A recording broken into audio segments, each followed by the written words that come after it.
John Mark again and the team. They're all waiting to come on in a minute. Now, do you remember last time we were with you? There was a young man, young boy called David, and he came up against a very big Goliath, and God helped him to win against him. Remember that?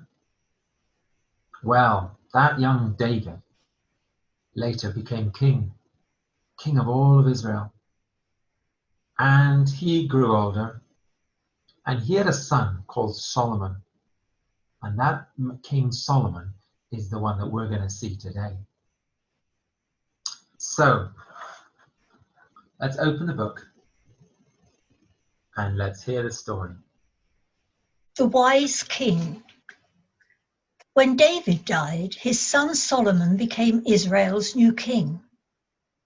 And what do you think was the very first thing he did?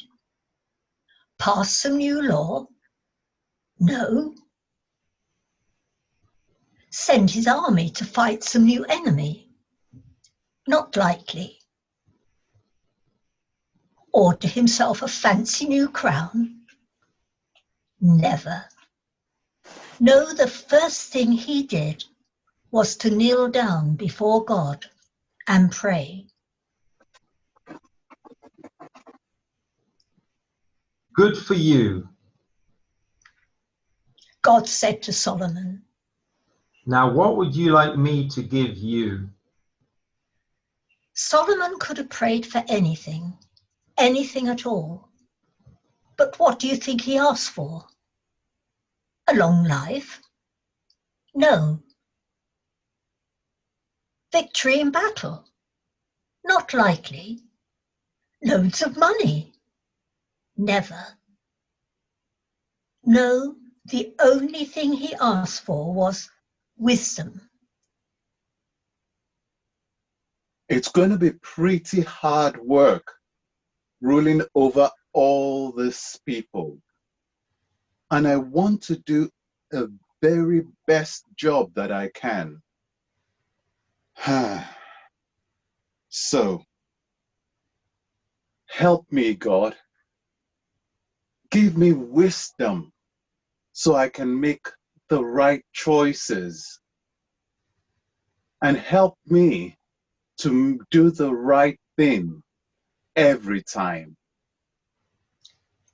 Well, God was so pleased with Solomon's choice that he promised to give him wisdom and all the other things as well. A long life, victory, and loads of money. It wasn't long before Solomon's wisdom was put to the test. Two women came to see him one day. One of them was holding a baby, and the other one was very unhappy. That woman took my baby.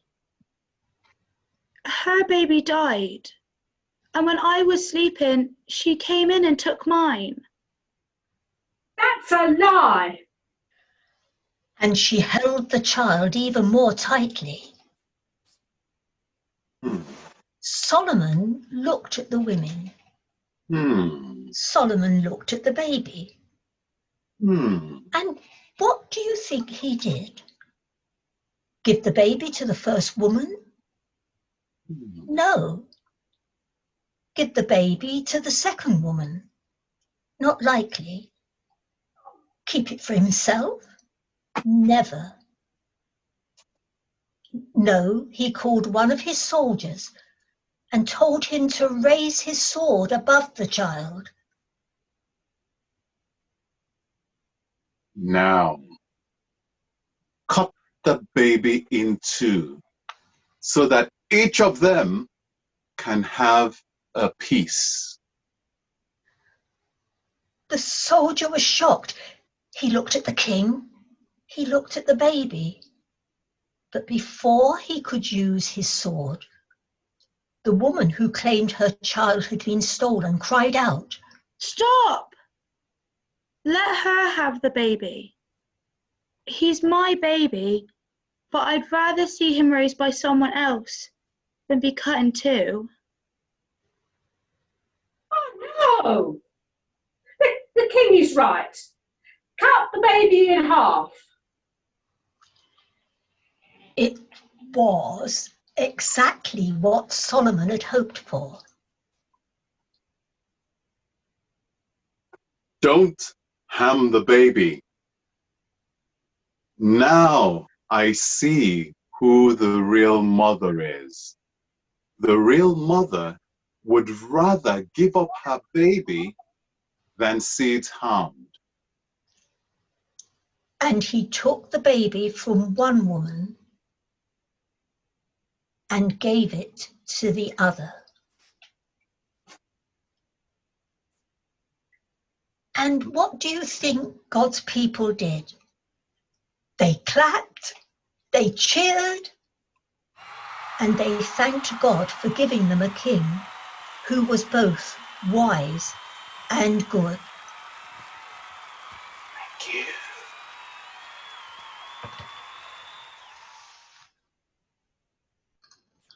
What a story. That was just one example of how wise Solomon was. See, he was never going to kill that baby, but he knew that if he threatened to, the real mother, her heart, she would never let that baby die, even if it meant giving the baby up. Clever, wasn't it? Very clever. You see, Solomon wanted to be a good king, not a selfish king, not a rich king, but a wise king, a king that was able to rule and to look after his people the best he could. And he was wise to ask God for help. It's very hard to be like Solomon, wise. Especially some jobs are very difficult. Think about people who need to be wise in our lives. Teachers, parents, politicians, people who are leading this country, doctors.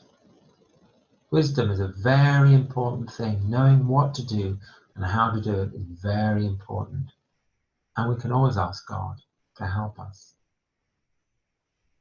Why don't you join me in closing your eyes and think about some of these leaders, or maybe even think about who you would like to become when you grow up. How important wisdom is going to be for you to help you do the best job you can do. I'm just going to say a prayer. Dear God, help us to follow Solomon's example when we have a difficult job ahead.